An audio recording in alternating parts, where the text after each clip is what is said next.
Eh, Ahora sí, bienvenidas, bienvenidos a todos. Muchas gracias por acompañarnos hoy en este sábado de enero, aquí para conversar sobre un poco sobre las elecciones en Venezuela, sobre nuestro libro Así se vota en Venezuela.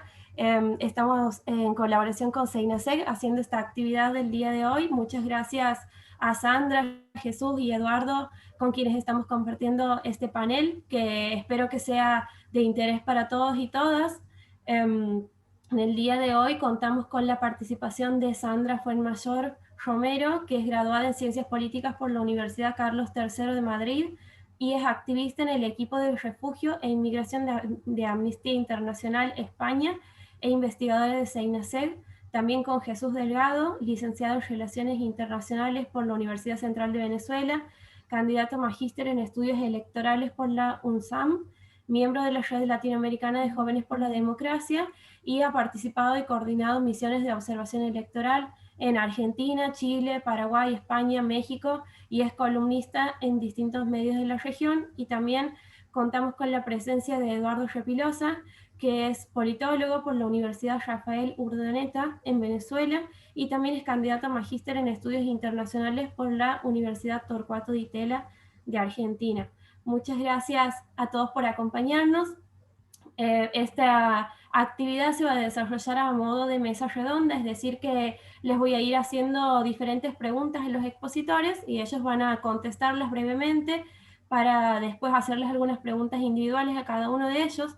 Pero antes de comenzar con esta ronda de preguntas, me gustaría que tanto Jesús como Eduardo puedan comentarnos un poco sobre el libro que estamos presentando también hoy aquí, que es Así se vota en Venezuela, de Demonblat, de Transparencia Electoral.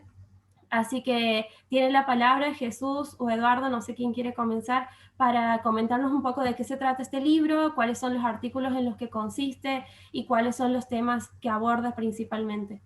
Muchas gracias. Bueno, gracias Valentina, gracias por la presentación, gracias a Sandra también por aceptar participar y a todos los espectadores un saludo. Yo voy a ser muy breve con respecto al libro.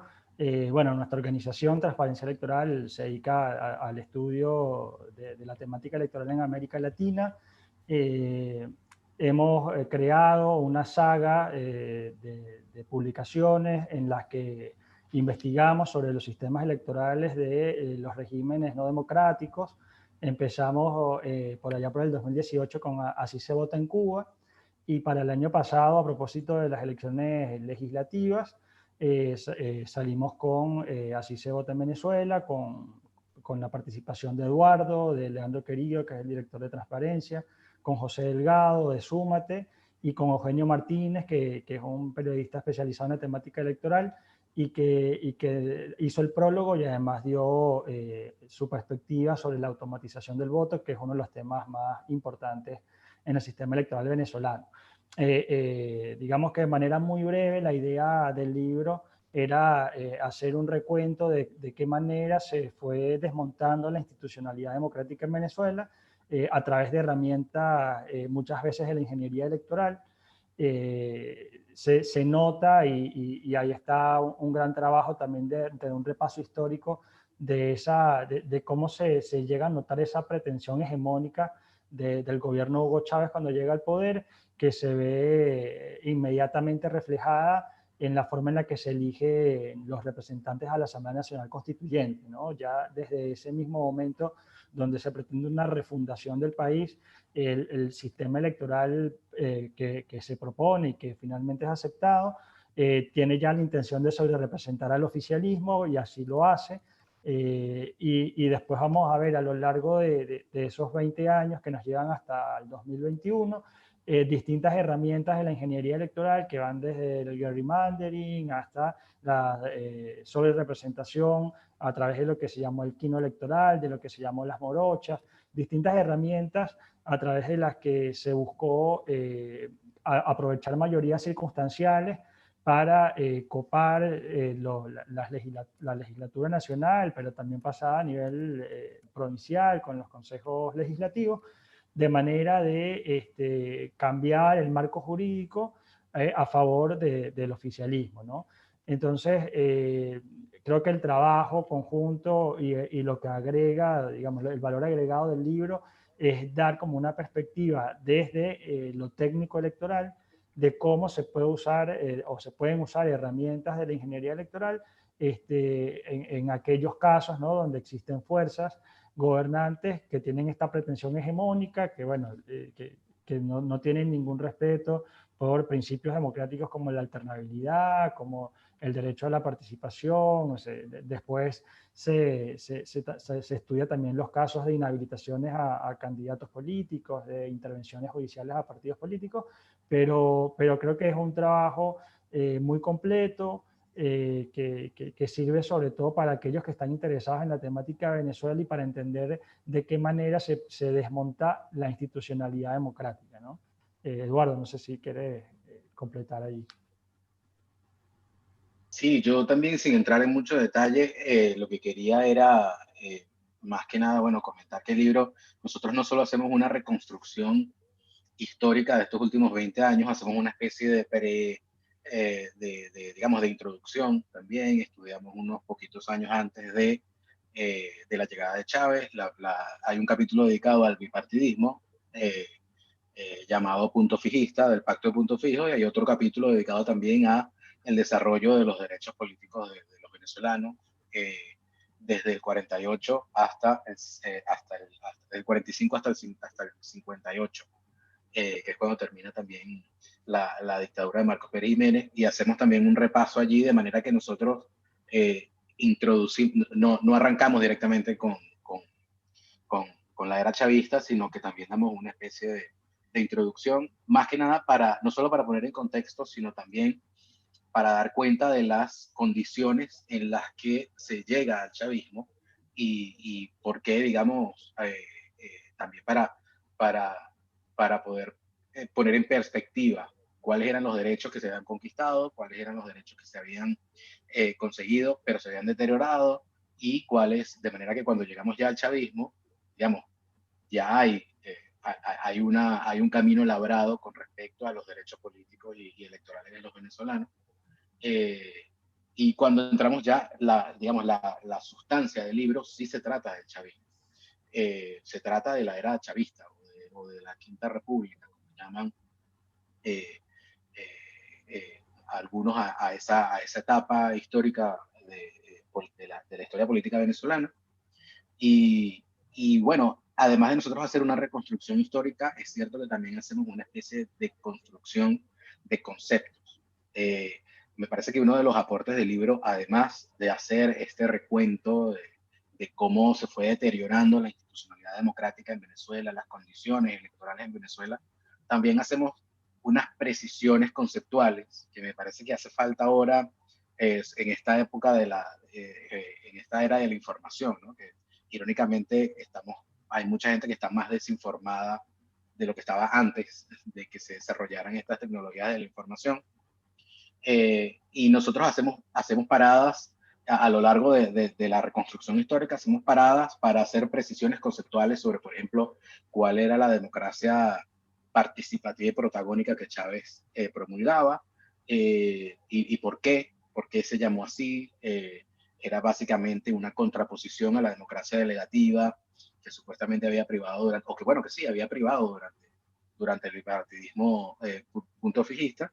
Y con la aprobación de la Constitución del 99 se introdujeron como unos artefactos, unos mecanismos de participación, para que la ciudadanía participara activamente en el desarrollo de leyes, pero que también, por ejemplo, el referendo revocatorio fue algo bastante innovador que trajo la Constitución del 99. Entonces hacemos una precisión sobre de qué se trata esa democracia participativa y protagónica, y al mismo tiempo hacemos contraste con lo que sucedía en la realidad, porque claro, está el concepto de lo que se promulgaba y está lo que sucedía realmente. Ya con la Asamblea Nacional Constituyente del 99, la que escribió la Constitución que está vigente ahora, era clarísimo que había una tendencia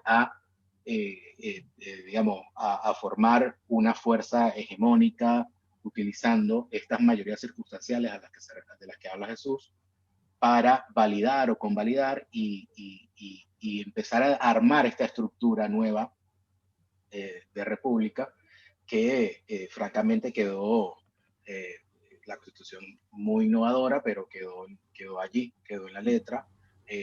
Inmediatamente fue todos estos procedimientos por los que se nombran los titulares de los poderes del Estado, fue cooptada por las fuerzas políticas. Y bueno, la polarización, por supuesto, el aumento de la polarización y de la conflictividad social aumentó muchísimo después del golpe de Estado de 2002. También el chavismo o Chávez, el gobierno de Chávez se repotencia o se radicaliza y empieza a empujar reformas que van no solo contra el espíritu de esa constitución, contra el espíritu de la democracia como tal. Y las elecciones, y vemos cómo durante toda la historia que nosotros plasmamos allí en el libro, vemos cómo las instrucciones son como un instrumento, se utilizan de manera instrumental para validar avances sobre las instituciones democráticas. Y está todo muy bien documentado. Nosotros estuvimos trabajando sobre eso. Como dice Jesús, en el 2018 fue que surgió la idea, de hecho, de hacer una serie de esto. Cuando se presentó en CADAL, Así se vota en Cuba, lo comentamos allí internamente, ¿qué tal si hacemos de esto una serie, Así se vota? Y seguimos con Venezuela y seguimos con todos estos países que celebran elecciones, como por ejemplo en Corea del Norte, que celebran elecciones y el 99% de los votos, el 100% de los votos son para un organismo, para una organización política. Nosotros ahí empezamos a trabajar sobre el tema de Venezuela y pues nos encontramos que había muchísima tela que cortar, sobre todo porque estaba muy vigente, más que nada. Y bueno, eso, la tardanza en publicar el libro en realidad se debió a que el sintetizar la historia fue bastante complicado, pero me parece que somos bastante precisos, nos detenemos, como digo, en todos esos conceptos que hay que repasar, porque muchas veces, ahora que está todo tan polarizado y hay tanta desinformación, muchas veces vemos estas palabras que se utilizan así como a la ligera, fascismo digamos, todos estos términos que muchas veces, con los que muchas veces adjetivizamos cosas que no tienen nada que ver con lo que estamos tratando de describir. Entonces nos parece que también eso es un aporte que hace el libro, ¿no? Hacer un poco de ese ejercicio. Ahí aprovecho, Eduardo, que ibas vos mencionando sobre las elecciones y cómo utilizan este tipo de regímenes las elecciones para seguir justificando, seguir en el poder, digamos, y teniendo en cuenta que hace poco más de un mes se han realizado elecciones en Venezuela en diciembre. Quisiera preguntarles a todos y que vayan respondiendo, vamos a darle primero el lugar a Sandra, que todavía no ha tenido oportunidad de comentar, y después sigamos con Jesús y Eduardo, vamos manteniendo ese orden. Quisiera preguntarles cómo evalúan, cómo ha sido ese proceso electoral de Venezuela de diciembre, de este último diciembre de 2020, y cuáles son las implicaciones que esto va a tener ahora en la crisis política que vive Venezuela desde hace varios años atrás. Sandra, bueno, te doy la palabra. Sí, vale. A ver, en cuanto a la evaluación del proceso electoral, supongo que la primera conclusión a la que llegaría cualquier persona que esté un poquito puesta en el tema es que evidentemente no fue un proceso legítimo. De hecho, fue totalmente ilegítimo. Y con esto no estoy diciendo nada nuevo, pero me parece que no está de más resaltar el carácter autoritario del régimen chavista para responder esta pregunta. Tanto el Grupo de Lima como el Grupo Internacional de Contacto, que son ambas instancias establecidas precisamente con el objetivo de buscar una salida pacífica a la crisis que se vive en Venezuela. Además de, otras múltiples organizaciones de Venezuela también han dicho abiertamente que esas elecciones no contaron con las condiciones mínimas necesarias para ser consideradas legítimas por múltiples razones. ¿En qué derivó esta situación?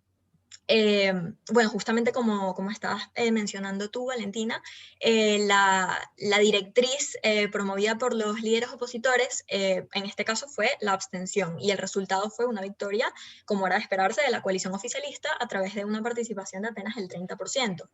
Es decir, la tasa de abstención fue altísima porque la oposición se niega a participar en un proceso electoral que no cuenta con garantías democráticas, como es lógico.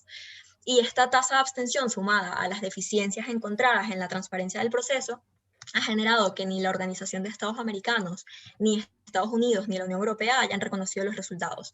Entonces, una vez dicho esto, respondiendo a la segunda parte de la pregunta, ¿qué implica para el gobierno chavista? A través de unas elecciones, el chavismo refuerza su poder, lo que algunos llamarían su capital político, pero sin duda seguirá gobernando con muchísimas dificultades, porque mientras no existan garantías democráticas a ojos de la comunidad internacional, el poder del chavismo no será legítimo y por lo tanto seguirán existiendo sanciones, se mantendrá el bloqueo del acceso a las autoridades chavistas a los mercados internacionales de financiación y de comercio petrolero, y bueno, en fin, múltiples acciones que obstaculizan una posible mejora de la crisis económica del país. Pero luego, por otro lado, porque quise un poco como separar estas consecuencias, para la oposición, bueno, desde el 2015 el poder legislativo era el único controlado por la coalición opositora, lo cual transfería legitimidad a la figura de Juan Guaidó por ser el presidente de la Asamblea Nacional. Recordemos que Juan Guaidó asumió el cargo de presidente interino en 2019 después de interpretar que no había un presidente del Poder Ejecutivo en funciones porque las elecciones presidenciales del 2018 tampoco contaron con condiciones justas. Entonces, ahora se enfrentan a una situación verdaderamente complicada porque ya que, o sea, si Juan Guaidó deja de ser el presidente de la Asamblea Nacional, esto deriva en un serio problema de legitimidad, que insisto, las pasadas elecciones del 6 de diciembre no fueron legítimas, pero prolongando el mandato de Guaidó, la oposición se está arriesgando un poco a pecar del mismo mal que el chavismo. De hecho, bueno, el artículo de la Constitución que se invocó para descalificar a Maduro y proclamarse Juan Guaidó como presidente interino, establece que deben convocarse elecciones en un plazo de 30 días desde que se determina la falta del presidente.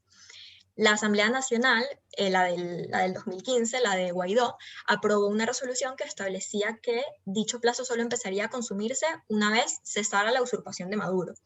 Entonces, bueno, esto sirve, digamos, un poco como de escudo para legitimar a día de hoy el cargo de Guaidó, pero en un escenario tan complejo como el del panorama político venezolano, estas pequeñas cuestiones hay que tomarlas en cuenta, en mi opinión, porque mientras más tiempo transcurra, más frustración y más apatía va a generar la figura de Guaidó. Bien, muchas gracias, Sandra. Ahora pasamos a Jesús. Jesús, si necesitas te repito la pregunta digo, o... Era sobre las elecciones del 6 de diciembre, sí, ¿no? y el impacto sobre la crisis política ya existente en Venezuela. Claro. Bueno, con respecto a las condiciones, evidentemente fueron irregulares y de hecho podemos decir que fueron las más irregulares de los últimos 20 años, ¿no? Haciendo un recuento muy rápido, desde el nombramiento de los rectores del Consejo Nacional Electoral, desde, bueno, el nuevo sistema de representación, aumentando la cantidad de diputados de manera inconstitucional, incluso sin ningún fundamento técnico, el arrebato del voto secreto y en primer grado de las comunidades indígenas, bueno, el uso de los recursos del Estado, que eso es una digamos, característica común de los procesos electorales del chavismo, o sea, es decir, se repiten todas las irregularidades que se venían dando durante los últimos años, pero que se ven aún más agravadas por el tema de este aumento en los curules, supuestamente justificándolo para garantizar una proporcionalidad que luego de ver los resultados se evidenció que no existió, y el tan polémico tema del voto automatizado, en el que se implementó un nuevo sistema luego del incendio en los depósitos donde estaban las máquinas Smartmatic, y se implementó un nuevo sistema que no fue auditado. Los expertos dicen que para hacer una auditoría seria, sólida, para un nuevo sistema de votación electrónico se requiere al menos de 6 meses, y en este caso, apenas una semana antes del proceso electoral, el Consejo Nacional anunció cuál era la empresa que iba a dotar esta tecnología. Por lo tanto, no hay ni siquiera garantía de que los resultados anunciados sean fidedignos, más allá de que hubo, como decía Sandra, un 70% de abstención, que solo participó el gobierno y los partidos satélites. Entonces creo que desde el punto de vista técnico no hay duda y como decía Sandra, la comunidad internacional en este sentido está de acuerdo en desconocer las elecciones que se vienen desconociendo desde 2018, de las presidenciales de 2018. Ahora bien, ya desde la perspectiva política y el efecto que esta elección puede tener, yo creo que estamos ante un escenario muy complejo. Creo que en el 2019, cuando se logra este acuerdo de la oposición de nombrar un gobierno interino, se hace un esfuerzo incluso jurídico para hacer una hoja de ruta con vistas a que sería un proceso corto. Se pensó que iba a ser una cosa de meses o quizá un año. Pero bueno, el chavismo y el madurismo jugaron a ese desgaste y la verdad que llegan a diciembre en un escenario favorable para ellos, con una salida de Donald Trump que de alguna manera era el que a nivel internacional tenía esa política, ¿no? Del martillo, de las sanciones, de las amenazas con intervenciones militares, etcétera. Se da un escenario geopolítico que favorece al chavismo, se da un contexto de pandemia donde ya los asuntos internacionales pasan a segundo plano, pensando que todos los países internamente tienen una grave crisis sanitaria y además con una salida de una oposición que no decide si participar o no participar, donde se cooptan ciertos partidos y se usan sus tarjetas para tratar de legitimar el proceso. Y bueno, las diferencias internas que puede tener cualquier coalición, como se da en la oposición venezolana, pero que en este caso, digamos, le cae como anillo al dedo a Maduro porque tiene a una oposición debilitada que sale ya de la Asamblea Nacional y además que tiene unas disputas internas muy importantes que ni siquiera, si no me equivoco, Acción Democrática ni siquiera vota a favor de la nueva forma en la que se va a gestionar este grupo político de la Asamblea Nacional, salva su voto. O sea, la verdad que quizá hace un año y medio no lo hubiéramos pensado, pero en mi análisis salió un Maduro más fortalecido de todo esto. Bien. Gracias, Jesús. Eduardo, tienes la palabra para esta pregunta sobre las elecciones. Sí, a mí me parece que el problema es que las elecciones fueron otro proceso en esta línea de utilizar las elecciones como un instrumento procedimental. Digamos, es un trámite del que hay que salir. Me parece que no cambia en nada la legitimidad de Maduro. Es simplemente un tema es un tema de marketing, ¿no? Es un tema de reformar o reformular la marca chavista y la marca institucional chavista, ¿no? A mí siempre, de hecho, durante todo el libro lo comentamos, hay que tener muy en cuenta o muy presente siempre los conceptos de legitimidad de origen y legitimidad de ejercicio. La legitimidad de origen es la que está, bueno, ampliamente aceptada por todos los países del mundo, razón por la cual las elecciones son las que de alguna manera dan ese sello de legitimidad a cualquiera, incluso a gente a gobiernos como los de Maduro. Y está la legitimidad en el ejercicio, que se trata de, digamos, ganar unas elecciones no representa un cheque en blanco para el ganador. Es simplemente una administración prestada de un Estado y que además los derechos políticos de todos los ciudadanos, no nada más los que votan a favor de la organización que logra llegar al gobierno, tienen que ser respetados y tienen que ser garantizados. Eso nunca sucedió en la era chavista porque de hecho ellos fueron haciendo experimentos como de pequeña a gran escala. Entonces primero comenzaron con las gobernaciones, hicieron una especie de gobernaciones paralelas con unas organizaciones que ya existían muchísimo antes del chavismo, unas organizaciones como de fortalecimiento regional, las fueron convirtiendo como en gobernaciones paralelas allí donde el chavismo no ganaba. Después, y eso fue como el primer ejercicio que hicieron para después de que perdieran la Asamblea Nacional en el 2015, el chavismo hizo este ejercicio bastante raro y que no pegó para nada este parlamento popular que habían tratado de instaurar. Y después, bueno, por supuesto vino la Asamblea Nacional Constituyente en 2017, que a todas luces era simplemente un parlamento paralelo a la Asamblea Nacional, para de alguna manera, no sé, legalizar la forma en la que ellos anularon a la Asamblea por completo vía judicial con el Tribunal Supremo de Justicia. Y, digamos, las elecciones del 6 de diciembre no cambian nada en ese sentido, sobre todo por lo que dice Jesús, que fueron unas elecciones que no tuvieron ningún tipo de condiciones, ningún tipo de integridad. Y otra cosa que Jesús menciona también es el tema del voto automatizado, que es otra cosa que nosotros tocamos mucho en el libro porque es un tema central, focal en el caso venezolano, porque ha sido protagonista todos estos años de dudas, desinformación, cantidad de mitos que hay alrededor del sistema automatizado de votación. Y nosotros tratamos también un poco de desmitificar aquellas cosas porque es nuestra creencia que mientras más nos alejemos del foco del problema, menos posibilidades tenemos de arreglarlo. Entonces el problema nunca fue el sistema automatizado de votación, sino todo lo que sucedía alrededor. Y nosotros tratamos también de plasmar eso en el libro, tratamos de desmitificar un poco las cosas, pero cuando llegamos claro, nosotros no llegamos a las elecciones legislativas del 6 de diciembre, aunque sí mencionamos el incidente que hubo en el que se perdieron todas estas máquinas en un galpón del Consejo Nacional Electoral. Además de que lo mencionamos, eso por supuesto también fue otra de las muchísimas irregularidades del proceso del 6 de diciembre, que nunca se supo quién produjo las máquinas, cuál fue el proveedor, el software que se utilizó, cuál era.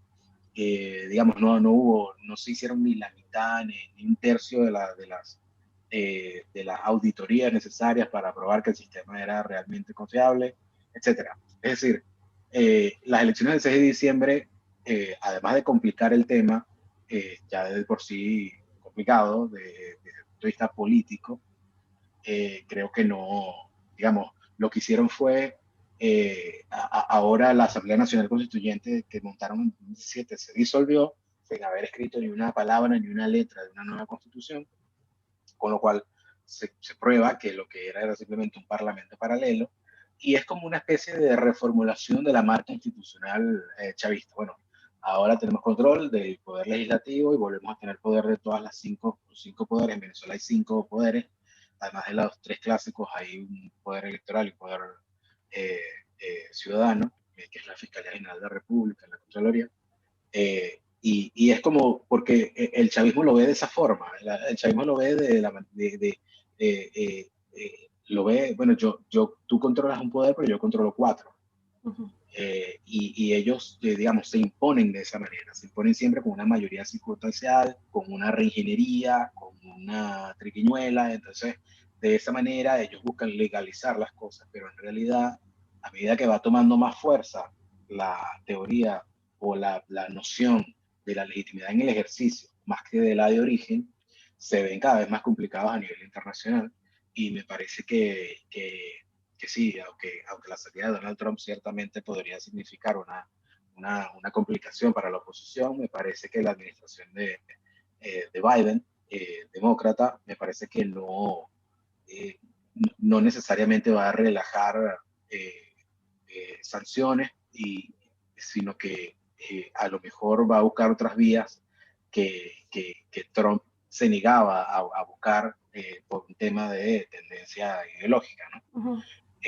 Porque en la región, a nivel de América Latina, digamos, me parece que la negativa de Colombia y de Brasil a que haya una especie de intervención de algún tipo amparada en el R2P, en la responsabilidad de proteger, que es lo que, de hecho, Guaidó y la Asamblea Nacional han mencionado últimamente, mucho. Me parece que es una teoría bastante complicada de llevar a cabo, sobre todo porque Obama fue quien era presidente de Estados Unidos cuando se llevó a cabo, cuando se implementó por primera vez la teoría de responsabilidad para proteger, para intervenir Libia. Y después de eso, la crisis ahora que hay en Libia, digamos, los demócratas son muy renuentes a ponderar una intervención de ese tipo, me parece que va a haber una negociación. Se va a impulsar una negociación, pero siempre con la Asamblea Nacional de 2015 en el centro de la conversación.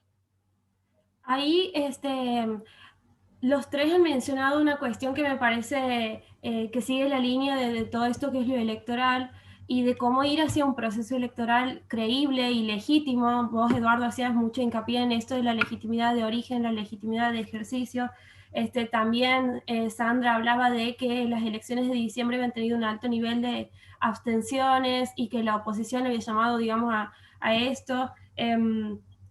¿Cómo creen ustedes tres, ahora les doy la palabra, que se podría lograr un proceso electoral creíble, teniendo en cuenta que, como vos mencionabas también, Eduardo, el oficialismo ejerce hoy en día control sobre todos o la mayoría de los poderes del Estado, y qué criterios debería contemplar un proceso electoral para poder generar confianza en la sociedad venezolana y también a nivel internacional? Ahí, si quieren, volvemos otra vez con el orden. Le doy la palabra a Sandra en primer lugar. Bueno, pues efectivamente es una situación muy compleja. El gobierno chavista, más allá de lo que pueda decir, ha demostrado su intolerancia por la democracia y el poco respeto que tiene por las instituciones del Estado.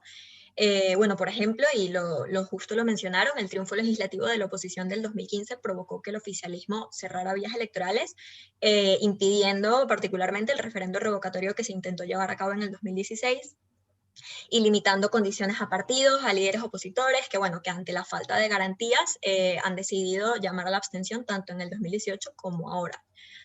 Así que, siguiendo un poco la línea que ha venido usando la oposición para respaldar la figura de Guaidó y la de la asamblea compuesta en 2015, yo diría que se tienen que aprovechar el apoyo que han recibido por parte de la comunidad internacional y hacer uso de las funciones que técnicamente les corresponden.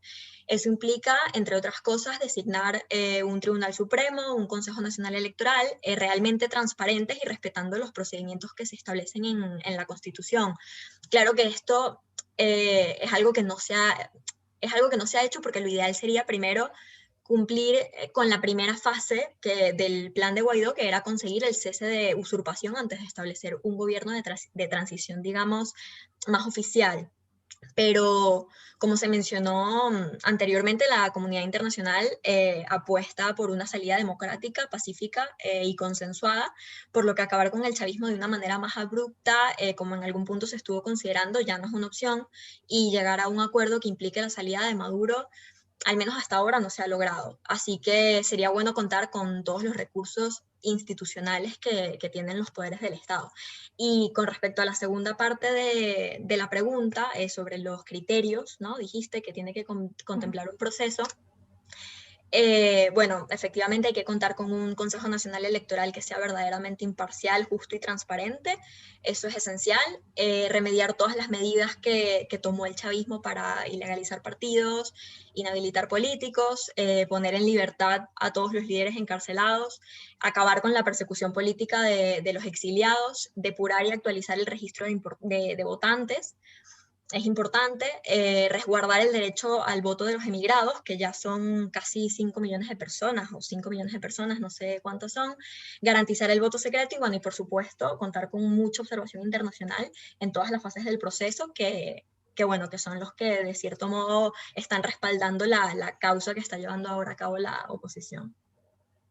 Bien, gracias, Sandra. Ahora pasamos a Jesús sobre esta cuestión de tener elecciones que sean creíbles, legítimas y cómo proceder a esto desde lo nacional y también desde la presión internacional que se pueda ejercer para lograrlo. Claro, sí, yo creo que las condiciones, digamos, necesarias para tener un proceso electoral transparente, íntegro, las conocemos. Transparencia Electoral tiene un documento al respecto donde proponemos 10 medidas mínimas, entre las que estaban las que decía Sandra. Por ejemplo, el Consejo Nacional Electoral tiene que ser electo por la Asamblea Nacional, porque es el mecanismo que está estipulado en la Constitución para ello. Sin embargo, el Tribunal Supremo de Justicia, fiel al chavismo, ha ido nombrando repetidas veces, no desde ahora, sino de muchos años atrás, a los rectores. En este caso tuvieron hasta el atrevimiento no solo de nombrar quiénes eran los rectores, sino qué cargos iba a ocupar cada uno. Pero bueno, yo creo que no hay mucha controversia en cuáles son las condiciones ideales para unas elecciones íntegras en Venezuela. Yo creo que eso está bastante trabajado. Lo que hace falta, y eso, digamos, excede lo técnico electoral y tiene que ver más con la política y la negociación, lo que hace falta es alguna medida que obligue, presione a la coalición dominante a medirse en unas elecciones medianamente creíbles, ¿no?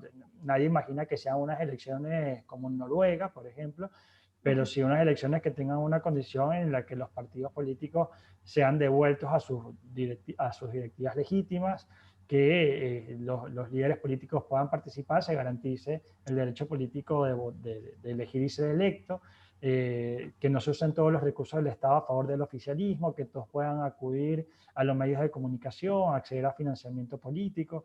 Es decir, o sea, que se pueda dar una elección competitiva, ¿no? No como en el caso de Venezuela, que se sabe primero el resultado y después se hace la elección. Hay que tener elecciones que tengan algún tipo de intriga, ¿no? Que es lo básico de una elección, el no saber qué va a suceder, cuál va a ser el resultado. Eso se ha arrebatado a los venezolanos y las últimas veces que la coalición dominante se arriesgó a una elección que la pusieron en amenaza, simplemente desconocer los resultados, como en el año 2015 y también en años anteriores cuando desconocían los resultados de los gobernadores y a su vez instauraban figuras paralelas como los protectorados, ¿no? Le daban a una persona las funciones y las facultades que le correspondían al gobernador electo. Por lo tanto, yo repito, ¿no? En Venezuela hay muchas personas especialistas en temas electorales, hay profesionales muy, digamos, muy especializados, con mucho contraste. Recordemos que en Venezuela hay una elección al año, así que hay gente que sabe mucho desde la perspectiva técnica, lo electoral, pero lo que hace falta es algún tipo de acuerdo mínimo para que, como decía Sandra, pueda volver a algún tipo de institucionalidad, ¿no? La institucionalidad no nace, o sea, la Asamblea Nacional del 2015 no pudo imponer una institucionalidad, porque el resto de instituciones estaban cooptadas por la coalición dominante. Hace falta un entendimiento mínimo, un acuerdo mínimo, algunas sesiones de ambas partes para poder avanzar a una reconstrucción. Y allí el desafío es tener algún tipo de incentivo para que la coalición dominante renuncie al poder que ejerce hasta ahora. Y yo creo que esa es la deuda, no solo de la oposición política venezolana, sino también de la comunidad internacional, el no haber podido todavía encontrar ese incentivo que de alguna manera movilice a esta coalición a abrir ciertos espacios para la competencia electoral. Gracias, Jesús. Eduardo. Sí, a mí me parece que es un poco lo que dice Jesús, es eso, estoy completamente de acuerdo. Nadie sabe cuál es el catalizador del quiebre para que digamos, el chavismo acepte a tener un acuerdo que lleve a elecciones íntegras, libres y transparentes para de alguna manera reinstitucionalizar al país. Recordemos que la institucionalidad chavista desde el 99 ha sido muy frágil, ha sufrido golpes de Estado y digamos, esa institucionalidad nueva que surgió con el 99 sigue siendo muy, no solo muy nueva y muy frágil, sino que como estuvo siempre cooptada por el poder político, y con el poder político me refiero a todas las organizaciones, digamos, a las élites gobernantes. No hubo nunca un procedimiento, por ejemplo, para nombrar el Consejo Nacional Electoral vía Asamblea Constitución, sino que siempre el chavismo recurrió a la estrategia de declarar una omisión legislativa para que el Tribunal Supremo de Justicia nombrara a los rectores. Cuando hay un procedimiento estipulado en la Constitución para nombrar a los rectores a través de la Asamblea Nacional. Nunca se incluyó verdaderamente, por ejemplo, a la sociedad civil en el proceso de nombramiento de los rectores. Y me parece que esa misma fragilidad lo que permitió no solo al chavismo cooptar, digamos, todos los poderes, todos los 5 poderes, sino que además hoy en día para nosotros es difícil visualizar una institucionalidad libre y democrática o, no sé, o concreta, porque siempre ha sido víctima de, de eso, del poder político. Nosotros, estas elecciones del 6 de diciembre fueron negociadas supuestamente en una mesa de diálogo nacional en la que participaron partidos de oposición, disidentes de la oposición, que mucha gente dice no son de oposición, por lo menos no ya no son de oposición porque, bueno, fueron cooptados por el chavismo de una manera u otra, se les fueron entregados algunos incentivos, hay unos temas de corrupción que se están estudiando y digamos, y esa mesa de negociación nacional no es nueva, también en 2002, 2003 hubo también, post golpe, hubo también una mesa de diálogo nacional en la que se acordaron unas condiciones para celebrar un referendo revocatorio que después la oposición desconoció. Digamos, estos todos 20 años han sido tan turbulentos y han sido tan, nosotros a veces hemos pasado años sin tener un Contralor General de la República. Hubo una persona ejerciendo el cargo de Contralor que era un sustituto, lo ejerció durante 2 o 3 años porque en la Asamblea Nacional no había acuerdo para nombrar uno, o no había la voluntad para iniciar el procedimiento y nombrarlo. Entonces, digamos, nosotros sufrimos de una fragilidad institucional crónica desde el 99.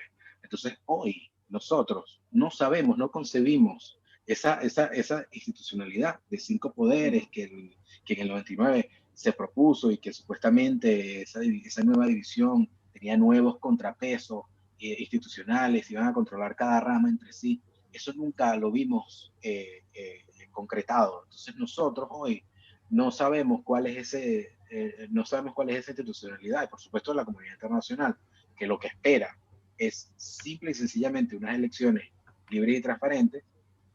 No lees, digamos, la oposición política venezolana no es, digamos, capaz de articular esfuerzos y un consenso para llevar una propuesta a la comunidad internacional y decir, mira, más allá de de la teoría del interinato y todo este tema con Guaidó y la Asamblea Nacional, hoy en día, ¿cómo hacemos para provocar ese quiebre, ese cambio en la coalición gobernante para que acepte un pacto, un nuevo pacto, que sería un tercer o cuarto pacto desde el 99, pacto político? No sabemos. Entonces esa es la incertidumbre que reina ahora. Me parece que ese es el reto que tenemos, no solo la posición política, sino quienes nos dedicamos a estudiar estas cosas, a proponer, ver de qué manera, pero cosas fundamentadas en la realidad, porque también hay partidos, organizaciones de oposición que lanzan unas ideas un poco tiradas de los cabellos.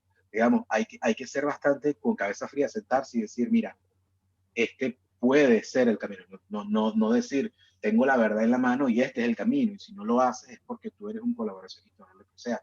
Parece que hay que sentarse con cabeza fría, estudiar la teoría, o sea, digamos, las experiencias pasadas y ver cómo llegamos hasta hoy y cómo podemos, en base a lo que, digamos, a lo tangible, a las condiciones actuales, cuál es el siguiente paso para desencadenar ese pacto, ese acuerdo. Bien, ahí aprovecho y en relación a esto que veníamos conversando, entre los asistentes Milagros, que está presenciando la charla, nos ha hecho una pregunta que me gustaría que tal vez la respondan todos en parte o completa. Ella pregunta cómo se puede cambiar la actual estructura política de Venezuela y si deberían intervenir organismos internacionales y además si es suficiente el esfuerzo de la sociedad civil para cambiarlo. No sé si quieres comenzar, Sandra, otra vez. Esta es una pregunta de una de las asistentes. Sí, bueno, a ver, en mi opinión personal, una intervención extranjera no sería el escenario ideal. Evidentemente no estamos ante un escenario sumamente complejo, no digo que haya ninguna salida fácil, pero es verdad que tomando en cuenta lo agravada que está la emergencia humanitaria en el país y como se estaba mencionando previamente, la falta de institucionalidad, y que a pesar de eso, una figura, un liderazgo de la coalición opositora, como puede ser Juan Guaidó, haya logrado un desempeño a ojos de la comunidad internacional para conseguir pues esa legitimidad por ejercicio que estaba mencionando Eduardo, creo que se podría ver un poco perjudicada cuando se toman acciones, digamos, tan abruptas. Entonces, bueno, efectivamente, lo que se estaba mencionando antes, es decir, para mí la solución sería más buscar una cuestión un poco consensuada, que es al final lo que están proyectando también, una salida pacífica, lo que está pidiendo tanto los grupos el grupo de contacto, el grupo de Lima, la Unión Europea, Estados Unidos en esta nueva administración. No significa dejar de transmitir presión y tomar acciones ante la corrupción y los líderes del chavismo, pero una intervención, en mi opinión, generaría un montón de problemas más que también habría que atacar, además de los que venimos arrastrando de estos últimos 20 años. Bien. Jesús o Eduardo. Sí, yo creo que, bueno, primero que es la pregunta, ¿no? La que hace Milagros, ¿cómo cambiar la estructura política de Venezuela? Estamos todos intentando descifrarlo desde hace mucho tiempo. Yo creo que el tema de la intervención de organizaciones internacionales se tiene que dar en el sentido de la crisis humanitaria que está atravesando el país, ¿no? O sea, hay 90% de pobreza, hay 80% de pobreza extrema. La mayoría de las personas no pueden garantizar su alimentación, no hay acceso a la salud. O sea, hay una terrible crisis humanitaria de la que es muy difícil compararla con otro caso en la historia reciente. Yo creo que los arreglos o los consensos básicos que se tienen que hacer entre las fuerzas políticas reconocidas o no reconocidas, dentro del sistema, fuera del sistema, tiene que ver con una intervención humanitaria que por lo menos brinde algún tipo de alivio a lo que está sucediendo, a lo que está atravesando la población venezolana, que yo creo que por más de que se hable de Venezuela, y evidentemente Venezuela es uno de los principales temas de la agenda, a veces no hay una perspectiva de lo que realmente está sucediendo. Entonces, yo creo que tenemos desde la política, ¿no? De dejar a un lado esas aspiraciones maximalistas, ¿no? Esa ambición de que con una movida política o estratégica se pueda arreglar todo de una vez por todas, y más bien pensar en pequeños arreglos que puedan ir aliviando esta grave crisis y que permitan algún tipo de diálogo y de negociación entre partes para después poder aspirar a más, ¿no? Pero creo que esa postura maximalista ha sido derrotada, ¿no? Ha demostrado ser un fracaso.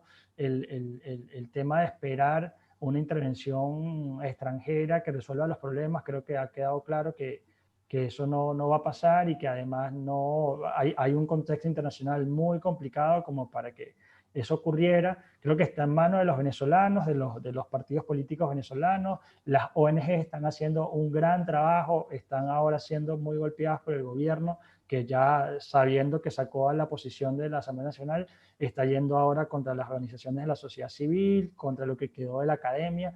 Yo creo que allí es donde se tiene que dar ese esfuerzo en la contención, en el acompañamiento, en la reconstrucción de algún tipo de ciudadanía que permita después aspirar a verdaderos cambios democráticos, ¿no? Pero creo que hoy en día más imperativo que la democracia es la comida, es la salud, es la sobrevivencia de la gran cantidad de la población venezolana.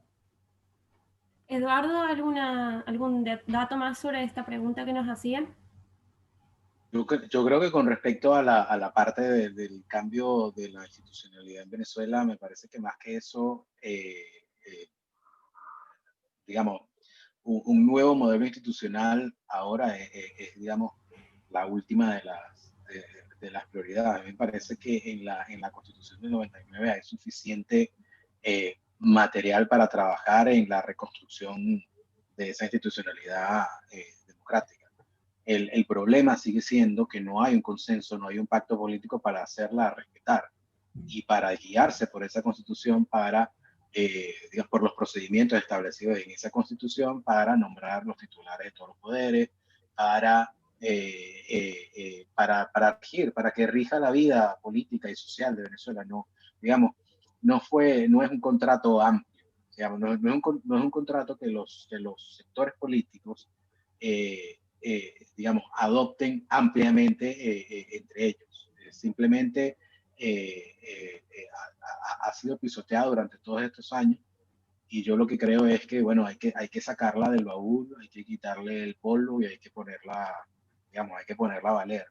Y con respecto a lo que dice sobre el papel de las organizaciones de la sociedad civil, creo que preguntaba si era suficiente lo que hacían las organizaciones de la sociedad civil. A mí me parece que hay muchísimas organizaciones involucradas que están haciendo un gran trabajo, como dice Jesús, sobre todo aquellas que se dedican a aliviar un poco, que hacen bastante trabajo humanitario para aliviar un poco esta crisis que están viviendo todos los venezolanos, pero también las organizaciones de la sociedad civil que se dedican a buscar acuerdos, que se dedican a los estudios de paz, que se dedican digamos, a estudiar esos caminos, esas experiencias pasadas para ver qué caminos hay para reivindicar a la Constitución y para llevar a Venezuela de nuevo a la senda institucional. Hay bastantes organizaciones que hacen, que a mí me parece que lo que podrían hacer o lo que podríamos hacer es buscar otros mecanismos a nivel internacional en los organismos multilaterales, que son organismos que son, digamos, son los organismos multilaterales es donde están sentados los gobiernos, no necesariamente la gente, los gobiernos de cada estado, porque bueno, sabemos que en teoría los gobiernos nos representan a todos, pero sabemos que a veces no sucede así. Hay una tendencia de los organismos multilaterales a incluir organizaciones de la sociedad civil en foros, en discusiones, en debates en torno a cómo resolver ciertas crisis, ¿no? Globales y locales. Entonces me parece que lo que podemos hacer es investigar un poco esas vías, explorar un poco esas vías por las que podemos llegar a hacer un poco de incidencia sobre eso, o sea, esos procesos de toma de decisiones, esos procesos en los que se proponen las soluciones y ser un poco más activos a ese respecto, pero me parece que hasta ahora hemos hecho, digamos, o las organizaciones de la sociedad civil han hecho un gran trabajo, sobre todo el trabajo que pueden hacer, que pueden llegar a hacer, porque en Venezuela trabajar en el campo está hoy bastante complicado, porque en el campo digo yo en terreno, está muy complicado.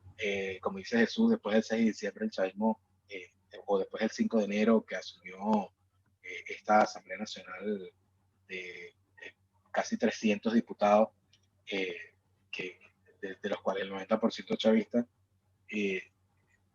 el chavismo se radicalizó y ahora está yendo contra los medios independientes. Hay una gran movida en contra de los medios independientes y de las organizaciones que hacen labor humanitaria, sobre todo.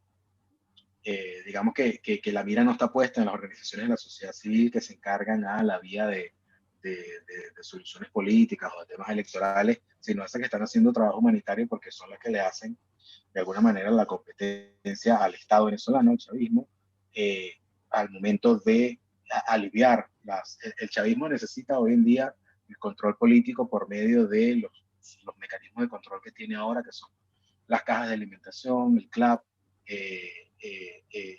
los servicios básicos, el gas, el agua, digamos, todo lo tiene que proveer el Estado, ¿no? La sociedad civil no se puede organizar para proveer eso porque le quita protagonismo al Estado y le quita control, medios de control al Estado. Entonces me parece que esa es la razón por la que está hoy el chavismo yendo en contra de estas organizaciones. Pero sí, las organizaciones de la sociedad civil pueden seguir haciendo, seguir registrando, seguir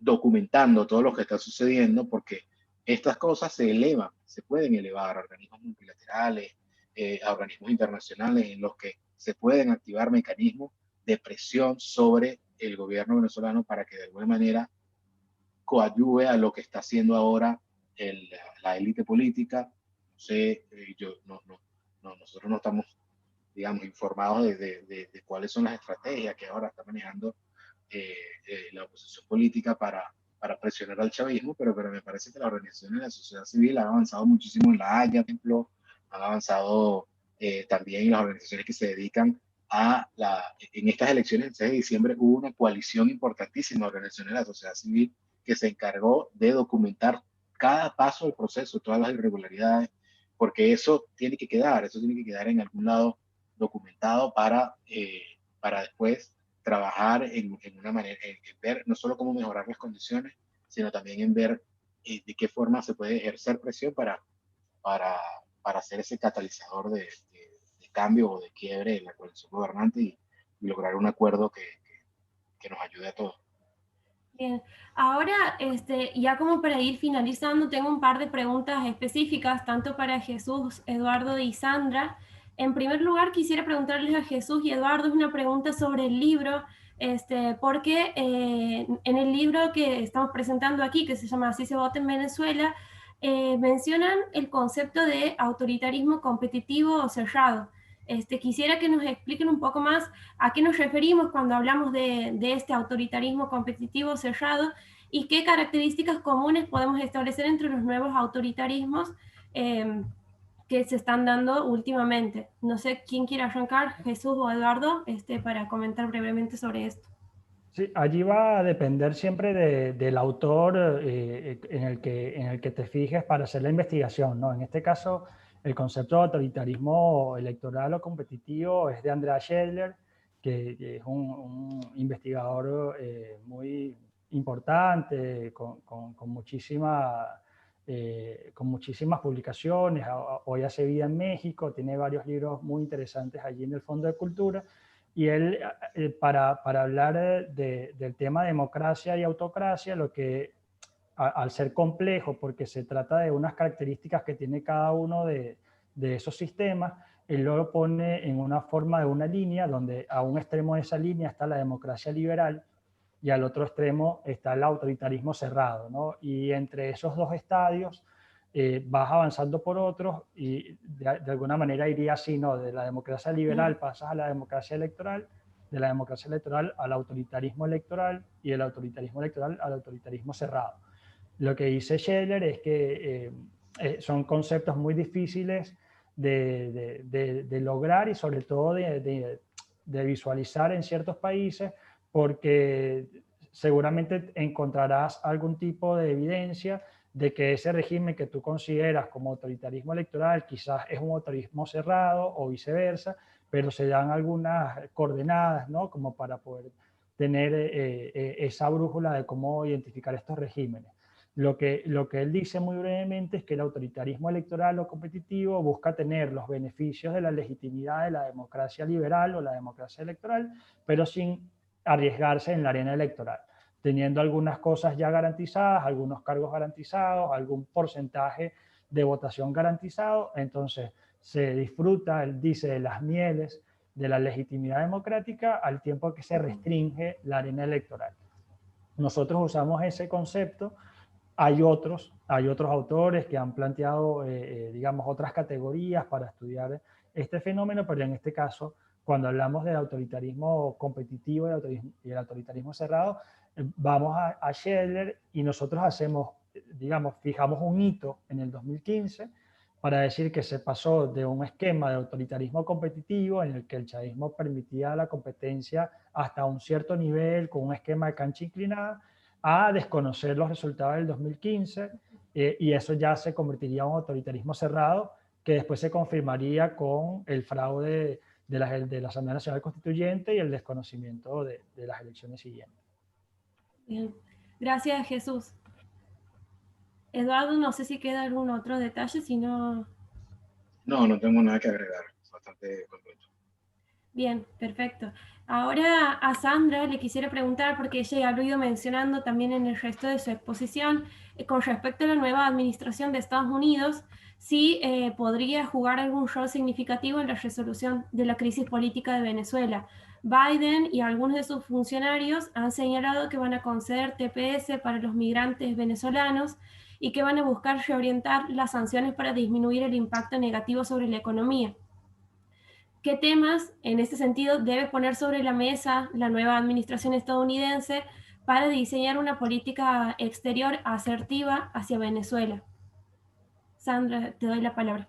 Vale, pues a diferencia de Trump, quien a lo largo de su gestión siempre mantuvo una política exterior, vamos a decir, un poco más agresiva con el chavismo, tomando en cuenta que incluso comunicaron que estaban considerando la opción militar. La diplomacia de Biden hacia Venezuela va a estar basada en los intereses de Estados Unidos y en el futuro democrático de Venezuela. Esto quiere decir, bueno, como bien acabas de comentar, que se dará el estatus migratorio de protección especial a los venezolanos y se apoyará una estrategia incluso más amplia de ayuda humanitaria, incluso con los vecinos de Venezuela, por ejemplo, como es el caso de Colombia, que está sufriendo mucho por el flujo migratorio de los venezolanos migrantes. Sin embargo, esto no quiere decir que vaya a ser una administración más tolerante o más permisiva. Hago especial hincapié en esto porque es algo que incluso generó mucha polarización entre los votantes venezolanos en las elecciones de Estados Unidos, y para nada Biden simpatiza con el chavismo. Ya se dijo, de hecho, que claramente siguen reconociendo la figura de Juan Guaidó como presidente interino. También ha dicho que se asegurará de que quienes apoyen al régimen o hayan colaborado, hayan robado, tengan que pagar posteriormente por sus actos. De hecho, ayer leí una entrevista que le hicieron a Juan González, el asesor de política exterior de Biden como vicepresidente, y decía que con el camino que Trump seguía con relación a Venezuela, estaríamos teniendo la misma conversación dentro de 50 años, un poco lo que sucede con Cuba. Con Biden, a pesar de que no se llegará al cambio de un día para otro, está mucho más claro que se pretenden apoyar las fuerzas democráticas para conseguir una elección limpia y justa, para empoderar a los venezolanos, digamos. Y por supuesto que, bueno, esto también lo decía en la entrevista, por supuesto que una elección no va a resolver los problemas del país. Es un esfuerzo generacional de invertir en instituciones democráticas, apoyar la recuperación económica del país, y eso, por supuesto, va a tomar muchos años, muchas décadas. Pero, digamos, estas declaraciones demuestran, en mi opinión, un interés real en la futura reconstrucción de Venezuela, porque la nueva administración reconoce que la seguridad de Estados Unidos y la prosperidad de Estados Unidos está alineada con las de los países de la región, y no solamente un tema de interés electoral, como en mi opinión era sobre todo las proyecciones de Trump relacionadas con la situación de Venezuela. Dijiste algo de las sanciones, de que se iban a quitar o a reorientar, y realmente no estoy tan segura de eso en esa parte de la formulación de la pregunta, porque el nuevo secretario de Estado de Estados Unidos, Anthony Blinken, ha declarado en reiteradas oportunidades que van a mantener varias cosas similares a la de la administración de Trump, entre ellas las sanciones, porque quieren dar continuidad a la fuerte presión que se ha estado ejerciendo contra el gobierno chavista. Lo que sí dijo es que piensa que sería más efectivo que las sanciones no fueran unilaterales, únicamente proveniendo de Estados Unidos, sino que también participaran, bueno, diversos organismos y países, para que verdaderamente el chavismo estuviese de manos atadas, digamos. Bueno, esto ya es un poco más polémico si efectivamente es algo que se puede conseguir o no, porque es verdad que el gobierno chavista siempre tiene algunas vías de escape con sus países aliados.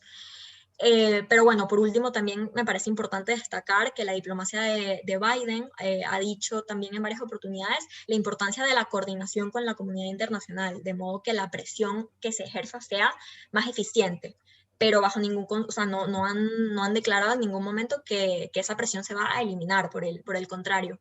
Así que bueno, en conclusión, lo importante, yo creo, digamos, para cerrar la pregunta, es que, bueno, por supuesto que se siga reconociendo y apoyando la figura de Guaidó, que se mantengan las sanciones que verdaderamente consigan resultados, y un apoyo real tanto para los migrantes como para afrontar la emergencia humanitaria que se vive dentro de Venezuela. Y son cosas todas bueno, que más o menos se han dicho ya por la nueva administración y sus asesores. Bien, buenísimo. Muchas gracias, Sandra. Por mi parte no tengo más preguntas. Tampoco tenemos más preguntas de los espectadores, así que les agradezco una vez más a los tres, a Sandra, Jesús y Eduardo, por acompañarnos hoy en esta primera presentación de Mamblat del año. Estamos inaugurando el 2020, así que el 2021, perdón, todavía sigo atrás. Así que bueno, muchas gracias también a quienes han estado presentes, escuchando las interesantes opiniones que tienen ustedes tres para brindarnos hoy. Los esperamos en nuestras próximas actividades de Mamblat y de transparencia electoral. Agradezco una vez más a nuestros amigos de Seinasec por la colaboración y también por el nexo con Sandra, que ha sido excelente también tu exposición, Sandra, muchas gracias. Les deseo un excelente fin de semana, que lo terminen de disfrutar y bueno, nosotros vamos a estar colgando seguramente esta actividad en nuestro canal de YouTube durante la próxima semana para que también quienes quieran acceder a ella más adelante también pueden hacerlo. Muchas gracias a todos y todas. Gracias Gracias, a ti. Valentina. Gracias, Nos vemos. gracias a todos. Chao.